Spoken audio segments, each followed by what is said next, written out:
दहेज एक प्रथा या रोग, वास्तविक घटनाओं पर आधारित एक सच्ची कहानी। निशा को दिखावा बहुत ज़्यादा पसंद था। वो बड़ी हो चुकी थी, शादी के रिश्ते बहुत थे, मगर घर वाले हर जगह रिश्ता करने से डरते थे कि कहीं उनकी लड़की शादी के बाद शादी ना निभा पाई तो क्या होगा। आखिरकार उनको एक रिश्ता मिल गया, जिनके पास पैसा था, अपना घर था, दुकान था, मकान था, बिजनेस था, सब कुछ था, और वो लोग दिखावा भी नहीं करते थे। रिश्ता करते करते 1 साल का टाइम निकल गया, मगर शादी की तारीख रखना बाकी थी। करते करते किसी तरह शादी की तारीख भी आ गई। अब कल बारात आनी थी। घर में सभी खुश थे, निशा भी खुश थी। किसी तरह इन मिडिल क्लास लोगों से निशा ने रिश्ते के लिए हाँ तो कर दिया था, लेकिन निशा के घर में पैसों की तंगी थी। हालांकि निशा को दिखावा बहुत पसंद था। घर वालों ने किसी तरह करके निशा के जेवर और दहेज के सामान का इंतज़ाम किया था। निशा खुशी खुशी रुखसत होकर अपने पति के घर आ गई। शादी के शुरुआती दिन तो बहुत अच्छे से गुजर गए, मगर 6 महीने होते होते निशा को समझ आने लगा कि ये लोगों के पास पैसा तो है, मगर ये लोग कंजूस टाइप के हैं और ज़रूरत पड़ने पर भी पैसा नहीं निकालते।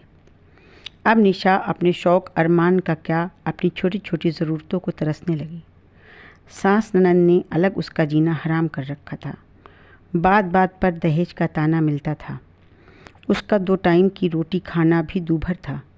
निशा बार बार सोचती कि काश माँ बाप की बात मानकर कहीं भी शादी करती, मगर यहाँ ना करती। और एक दिन उसको पता चला कि वो माँ बनने वाली है। वो इस खुशी को अपने पति को बताने का प्लान बना ही रही थी कि तभी छपाक से कुछ उसके ऊपर ठंडा पानी जैसा गिरा। जैसे लगा किसी ने कुछ उसके ऊपर ठंडा ठंडा पदार्थ पानी जैसा उंडेल दिया है। वो उछल कर खड़ी हो गई। एकाएक एहसास हुआ कि ये पेट्रोल या मिट्टी का तेल था। सामने उसकी सास और ननंद हाथ में माचिस लिए खड़ी थीं। कमरा अंदर से बंद था। उसने पूरी ताकत लगाकर उन्हें धक्का दिया और दरवाज़ा खोलकर बाहर भागी। बाहर आते ही रोड पर कीचड़ में उसका पैर फिसल गया और वो पेट के बल कीचड़ में धड़ाम से पूरी ताकत से गिरी। उसका मोबाइल दूर चला गया था। आसपास के लोगों ने उसको सहारा देकर उठाया। दहशत से उसकी हवाइयाँ उड़ रही थीं। वो कुछ कह नहीं पा रही थी। लोग उसको पास के घर में ले गए। बहुत पूछने पर उसने सारा हाल बताया। तब मोहल्ले के लोगों ने उसको बताया कि दहेज के लिए इसका पति पहले भी 2 शादियां कर चुका है और उसकी ये तीसरी शादी थी।